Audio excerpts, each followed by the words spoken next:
Commissioner Sahiwal division doctor Asif Tufail نے Sahiwal waste management company میں نئے تعینات ہونے والے فیلڈ مانیٹرنگ آفیسر سے ضلع کونسل ہال میں خصوصی خطاب کیا۔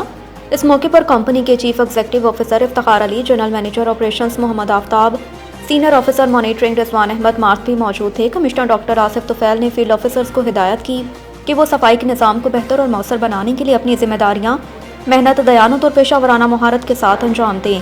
فیلڈ میں صفائی عملے کی نگرانی کے لیے ڈیجیٹل ایپ کا استعمال یقینی بنایا جائے تاکہ کارکردگی میں بہتری اور شفافیت لائی جا سکے۔